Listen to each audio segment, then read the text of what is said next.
الشيطان الرجيم بسم الله الرحمن الرحيم تلك حدود الله ومن يطع الله ورسوله يدخله جنات تجري من تحتها الأنهار خالدين فيها وذلك الفوز العظيم ومن يعص الله ورسوله ويتعد حدوده يدخله نارا خالدا فيها وله عذاب مهين تلك حدود الله یہ اللہ رب العزت کی بیان کردہ حدود ہیں وَمَن يُطِعِ اللَّهَ وَرَسُولَهُ اور جو اللہ اور اس کے رسول کی اطاعت کرے گا اس کے حکم کو مانے گا يُدْخِلْهُ جَنَّاتٍ تَجْرِي مِن تَحْتِهَا الْأَنْهَارُ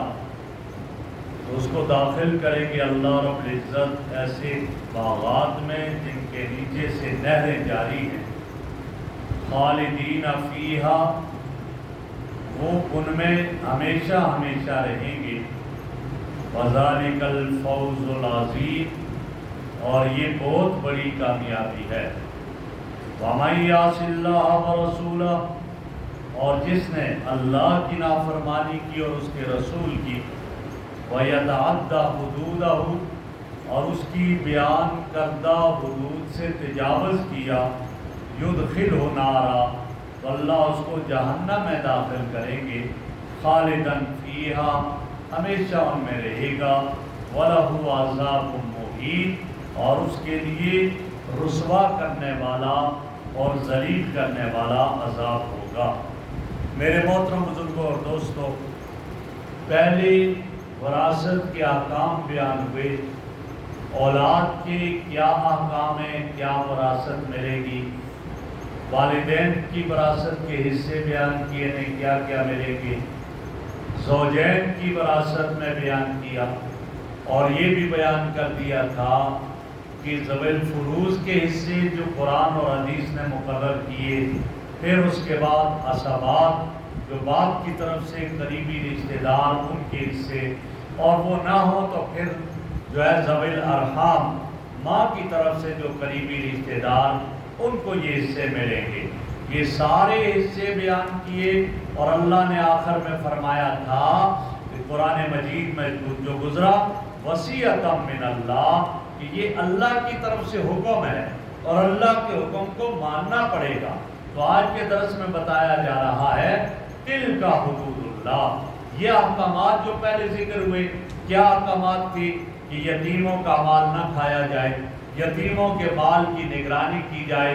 دیکھ بھال کی جائے، دوسرے کے مال کو ظلماً نہ کھایا جائے، جن کے حصے مقرر ہیں، تو یہ سارے فرمایا یہ اللہ رب العزت کی بیان کردہ حدود ہیں، یہ شرائع ہیں اللہ رب العزت کی جو اللہ نے اپنے بندوں کے لیے بیان کیے ہیں۔ اور بندوں کے لیے کیوں بیان کیے؟ تاکہ وہ ان کو سمجھے اور تاکہ انہیں جانیں اور تاکہ ان کے علم میں یہ ساری حدود آ جائیں، یہ ساری جو ہے طریقے آ جائیں اور یہ ساری باتیں ان کے علم میں آ جائیں اور وہ ان سے تجاوز نہ کریں بلکہ ان کو مان کر چلیں اور انہی کے مطابق اپنی زندگی کو بسر کریں۔ اب ایک آدمی حدود اللہ پر چلتا ہے، اللہ کے احکامات، اللہ کے نبی کے احکامات کو مان کر اتباع کرتے ہوئے چلتا ہے، اس کے لیے کیا حکم ہے، اور جو ہے حدود کو نہیں مانتا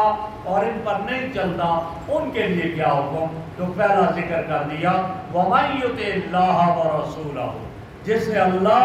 اور اس کے رسول کی اطاعت کی، کیا مانا؟ ان کے حکموں کو مانا، جو احکامات جو حدود اللہ کی طرف سے بیان ہوئے، اللہ کے نبی کی طرف سے بیان ہوئے، ان حدود کو مان لیا۔ جب مان لیا انہوں نے تو لہذا اس کا بدلہ کیا ہے؟ یدخل جنات تجری من تحتها الانہار، اللہ اس کو داخل کریں گے، جنات میں داخل کریں گے جنت میں ایسے باغوں میں جس کے نیچے سے نہریں جاری ہوتی ہیں، وہ سرسبز و شاداب، وہاں ہر چیز ملے گی۔ اور کیا ہے وہ جنت کیسی؟ وَلَكُمْ فِيهَا مَا تَشْتَهِي أَنفُسُكُمْ وَلَكُمْ فِيهَا مَا تَدَّعُونَ، جو چاہو گے پورا ہو جائے گا، تمہاری ہر چاہت جنت میں پوری ہو جائے گی اور تمنا پوری ہو جائے گی۔ کیوں؟ دنیا میں اس نے احکامات کو مانا، جن چیزوں سے روکا تھا ان سے رک گیا ہے، اب اپنے آپ کو روکا تو اللہ وہاں اس کی ہر چاہت کو پورا کرے گا، اللہ اس کی ہر تمنا کو پورا کر دے گا، کیونکہ یہ اللہ کے بیان کردہ حدود دو طرح کے ہیں، دو قسم کے ہیں۔ ایک وہ ہے کہ منع کر دیا، یہ کام نہ کرو، یہ کام نہ کرو، جیسے سود نہ کھاؤ، زنا نہ کرو، یہ وہ ہے کہ جن سے منع کر دیا۔ اور دوسری قسم وہ ہے کہ جن کے بارے میں کہہ دیا کہ یہاں جو ہے تعدی نہ کرو، بس یہاں تک جانا ہے، یہاں سے آگے آپ نے تجاوز نہیں کرنا۔ یہ وہ قسم ہے دوسری حدود کی۔ مثلا جو ہے ایک سے زائد شادیوں کی اجازت، تو کہہ دیا 4 تک کر سکتے ہو، 4 سے آگے بڑھو گے یہ حدود اللہ سے تجاوز ہو جائے گا، یہ حد سے تجاوز ہو جائے گا۔ 2 بہنوں سے شادی کرنا یہ حد سے تجاوز ہو جائے گا۔ لہذا اس طرح کی صورتحال بیان کر دی تو فرمایا کہ یہ جب آدمی اپنی خواہشات کو قربان کرے گا، اللہ کے حکموں پر، اللہ کے نبی کے حکموں پر قربان کرے گا، تو بدلے میں کیا ہے؟ ایک تو جنات، اللہ انہیں جنت عطا فرمائیں گے، اور دوسرا کیا ہے؟ خالدین فیہا، ہمیشہ ہمیشہ وہاں رہیں گے۔ دنیا میں آدمی رہتا ہے مکان میں، کچھ عرصے کے بعد یا تو اگر کرائے کا ہے نوٹس مل جاتا ہے، جی فلاں تاریخ سے آپ مکان خالی کریں، اب ہم آپ کو یہاں رہنے کی اجازت نہیں دیں گے، اور اپنا ذاتی ہے، مزے سے رہ تو رہا ہے، لیکن ایک وقت آئے گا کہ اس کا انتقال ہوگا، اس دروازے سے اس کی ڈیڈ باڈی نکلے گی اور اس مکان کو خالی کرنا پڑے گا۔ لیکن وہ مکان جو جنت کا ملے گا، وہاں جو محل ملے گا، نہ تو اس کو نوٹس ملے گا اس کے خالی کرنے کا، اور نہ وہاں سے اس کو نکالا جائے گا۔ اسی لیے فرمایا ہے اللہ رب العزت نے دوسری جگہ ارشاد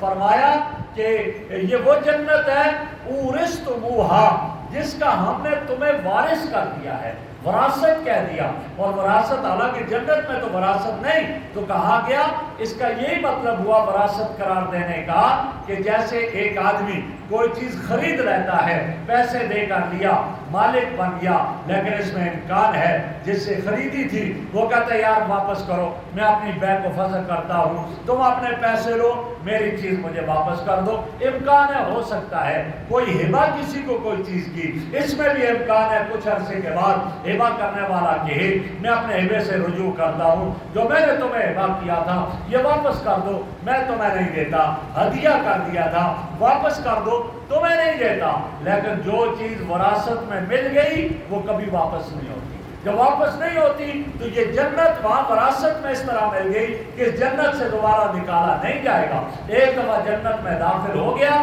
پھر نہیں نکالا جائے گا۔ اس لیے فرمایا خالدین فیہا، ہمیشہ ہمیشہ جنت میں رہیں گے۔ وذالک الفوز العظیم، اور یہ بہت بڑی کامیابی ہے، دنیا کی کامیابی، عارضی کامیابی، اصل کامیابی تو وہاں کی کامیابی ہے، وہاں کی نعمتیں ہمیشہ ہمیشہ کی نعمتیں، وہاں کی خوشیاں ہمیشہ ہمیشہ کی خوشیاں، وہاں کی پریشانی ہمیشہ ہمیشہ کی پریشانی۔ دنیا کی پریشانی تو عارضی ہے، اس لیے فرمایا الدنیا سجن المومن وجنت الکافر، دنیا تو مومن کے لیے قید خانہ ہے، بس جہاں قید میں ہو کہتے ہیں کوئی بات نہیں، جیسا کیسا وقت ہے گزار لو، کل رہا ہوں گے، اپنے گھر میں جائیں گے، مزے سے رہیں گے۔ یہ دنیا بھی اسی طرح قید خانہ ہے کہ کل یہاں سے ختم، جنت میں اپنے گھر میں چلے جائیں گے، وہاں ہمیشہ ہمیشہ رہیں گے، وہاں ہر چیز پوری ہوگی، ہر تمنا پوری ہوگی۔ تو فرمایا اصل کامیابی وہ ہے، دنیا کی کامیابی تو بیکار ہے،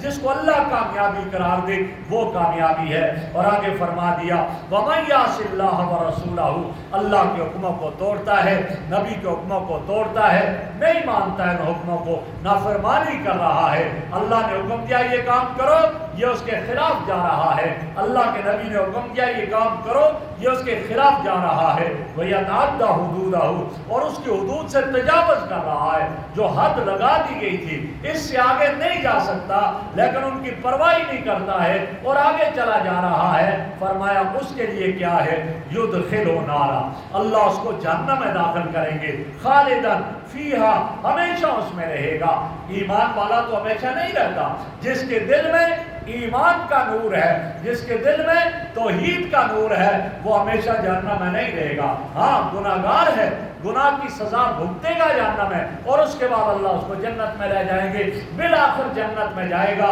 ہمیشہ جہنم میں نہیں رہے گا۔ تو اس کا کیا مطلب ہوا؟ تو اس کا کہا گیا یہ مطلب، اللہ نے جو حصے مقرر کر دیے، ماں کا یہ حصہ، باپ کا یہ حصہ، بیٹی کا یہ حصہ، بہن کا یہ حصہ، شوہر کا یہ، بیوی کا یہ حصہ، جو حصے مقرر کر لیے، اب یہ ان حصوں کا انکار کر رہا ہے۔ انکار کرنے سے، اللہ کے حکم کا انکار کرنے سے یہ کافر ہو جائے گا، اور جب کافر ہو جائے گا ہمیشہ جہنم میں رہے گا پھر۔ اور اگر یہ انکار نہیں کرتا، نہیں اللہ کے مقرر کردہ یہ حصے ہیں، انکار نہیں کر رہا، لیکن دے بھی نہیں رہا، میراث دے بھی نہیں رہا، یہ گناہگار ہے، یہ فاسق ہے، یہ فاجر ہے، لیکن یہ کافر نہیں ہوگا۔ اب یہ ہمیشہ جہنم میں نہیں رہے گا، سزا بھگتنے کے بعد پھر جہنم سے نکال دیا جائے گا اور جنت میں چلا جائے گا۔ تو فرمایا اللہ رب العزت کی بیان کردہ حدود، اللہ کے نبی کی بیان کردہ حدود، ان پر قائم رہنا چاہیے، انہیں اپنی زندگی میں لانا چاہیے۔ جو ان میں تجاوز کرے گا،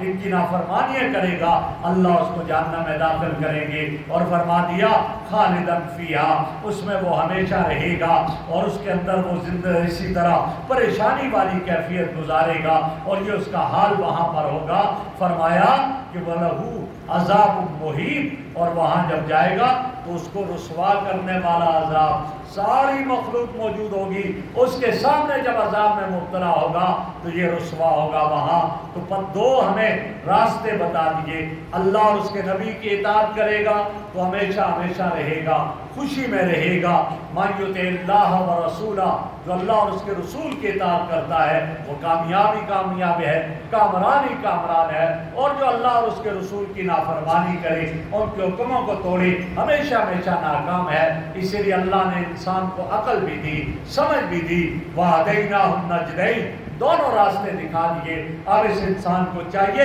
اپنی عقل سے کام لیتے ہوئے کہ کون سی چیز اس کے لیے بہتر ہے، کون سی چیز اس کے لیے اچھی ہے، کون سی اس کے فائدے میں ہو رہی ہے، جو اس کے فائدے کی ہے اس کو لے لے، اور اس میں کوئی شک نہیں ہے کہ ہمیشہ کی کامیابی ہی اصل ہے، اس کو اختیار کرے گا تو ہمیشہ کامیاب رہے گا۔ اللہ نے ارشاد فرما دیا بل تؤثرون الحیات الدنیا، تم کہاں چلے گئے ہو؟ تم دنیا کی زندگی کو آخرت پر ترجیح دے رہے ہو۔ یہ دنیا کی زندگی چند روزہ زندگی ہے، عارضی زندگی ہے، یہ ختم ہو جائے گی۔ حالانکہ والآخرۃ خیر و ابقیٰ،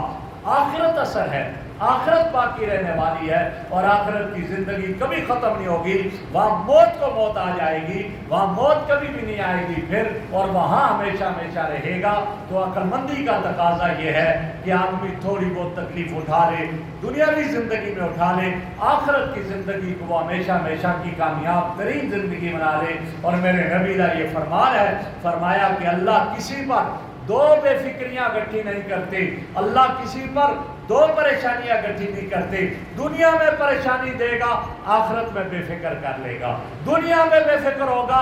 آخرت میں فکر مند ہو جائے گا اور پریشان ہوگا۔ تو دنیا کی فکر مندی تھوڑی سی ہے، اس کو لے لیا جائے تاکہ آخرت کی ہمیشہ ہمیشہ کی بے فکری اس کو مل جائے اور ہمیشہ کی رضا مل جائے۔ اللہ رب العزت ہمیں عمل کی توفیق